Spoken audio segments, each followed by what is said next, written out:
Hi friends, welcome to Aritha home style. எல்லாருக்கும் இனிய காலை வணக்கங்கள்.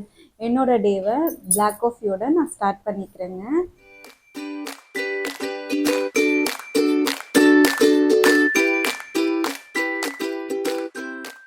அப்புறம் மதியத்துக்கு லஞ்சுக்கு முருங்கைக்காய் தொக்கு பண்ணிட்டு சாதம் வடிச்சு தாங்க கட்ட போகிறேன். அதுக்காக முருங்கைக்காய், வெங்காயம், தக்காளி, பூண்டெல்லாம் க்ரஷ் பண்ணி எடுத்துக்கலாங்க. நல்லா ஃபைன் சாப்பாக பண்ணிக்கலாம்.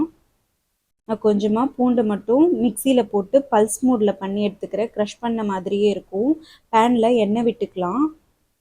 சோம்பு தாளிச்சுக்கிறேன். இது கூட கொஞ்சமாக கறிவேப்பிலை, அது பொரிஞ்சதும் வெங்காயம், இடித்த பூண்டை சேர்த்து வதக்கிக்கலாங்க. இருக்கட்டும்.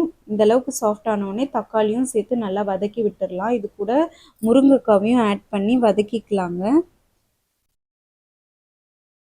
அப்புறம் உப்பு, 1 டீஸ்பூன் உப்பு, பெருங்காயத்தூள், மஞ்சள் தூள், 1 டேபிள் ஸ்பூன் குழம்பு மிளகாய் தூள், இதையும் நல்லா வதக்கி விட்டுடுறேங்க. நான் கெட்டிலில் சுடுதண்ணி வச்சுருக்கேன். இந்த காய் முழுகிற அளவுக்கு தண்ணியை ஊற்றி மிதமான தீயில் 10 நிமிஷத்துக்கு இதை டிஸ்டர்பே பண்ண வேண்டாம், அப்படியே மூடி வச்சிடலாம். இப்போ நம்ம ஆனியன் பகோடாக்காக ஆனியனை நல்லா தின் ஸ்லைஸ் பண்ணி எடுத்துக்கலாங்க. நல்லா தின்னாக இருக்கணும், அப்போ தான் நல்லா பொரிஞ்சு வரும்போது நல்லாயிருக்கும். இந்தளவுக்கு தின் ஸ்லைஸ் பண்ணிக்கலாம். இது ஒரு மிக்சிங் பவுலில் எடுத்துக்கிறேன். இது கூட நான் இஞ்சியும் பச்சை மிளகாவும் 1 டீஸ்பூன் சோம்பு போட்டு க்ரஷ் பண்ணி எடுத்துக்கிறேன். பல்ஸ் மூடில் போட்டிங்கன்னா க்ரஷ் பண்ண மாதிரி இருக்கும். 1 கொத்து கறிவேப்பிலை, அதுக்கப்புறம் 1/4 கப்பு கடலை மாவு, 2 டேபிள் ஸ்பூன் அரிசி மாவு, பெருங்காயத்தூள், காஷ்மீரி சில்லி, கொஞ்சமாக உப்பு தேவையான அளவு. இதெல்லாம் நல்லா பெசரிக்கலாம். தேவைப்பட்டால் தண்ணி ஊற்றிக்கோங்க. இன்னும் உங்களுக்கு கடலை மாவு வேணும்னாலும் ஆட் பண்ணிக்கலாம். எனக்கு இதுவே போதுமானது. இதை நல்லா பெசரி எடுத்து வச்சிடலாம். இப்போ நம்ம தொக்கும் நல்லா ரெடி ஆயிடுச்சுங்க. நான் அப்படியே சாதத்தை இதில் கொட்ட மாட்டேன். கொஞ்சமாக கிரேவி எடுத்து ஒரு கிண்ணத்தில் எடுத்து வச்சுக்குவேன். வேணும்னா அப்புறம் மிக்ஸ் பண்ணிக்கலான்ட்டு. இப்போ வடித்த சாதத்தை கொட்டிட்டு மிக்ஸ் பண்ணிக்கலாம். நல்லா ஒன்று சேர மிக்ஸ் பண்ணி எடுத்துக்கலாங்க.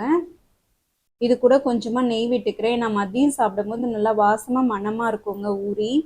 அவ்வளோதாங்க, முருங்கைக்காய் தொக்கு ரைஸ் ரெடி ஆயிடுச்சுங்க. இதுக்கப்புறம் நம்ம பெசரி வச்சுருந்த பகோடாவை மிதமான தீயில் நல்லா காய வச்சுட்டு மிதமான தீயில் வச்சு பொரிச்சு எடுத்துடலாங்க ஒன்று ஒன்றா. அவ்வளோதான், நம்ம பகோடாவும் ரெடி ஆயிடுச்சு. எடுத்துடலாம். நல்லா கிறிஸ்பியாக இருக்குங்க. நீங்களும் கண்டிப்பாக இதை ட்ரை பண்ணி பாருங்கள். லஞ்ச் பேக் பண்ணிக்கலாம். நான் ஆப்பிள் கட் பண்ணியிருக்கேன். அது கூட கொஞ்சமாக சாட் மசாலா சேர்த்துக்கிறேன். கொஞ்சம் நல்லாயிருக்கும் மதியம் சாப்பிட்றதுக்கு சல்லுன்னு இல்லாமல். அதுக்கப்புறம் பர்ஃபி வச்சுருக்கீங்க. நாளைக்கு ஒரு லஞ்ச் பாக்ஸ் ரெசிபியில் மீட் பண்ணலாம். அது வரைக்கும் பாய் ஃப்ரெண்ட்.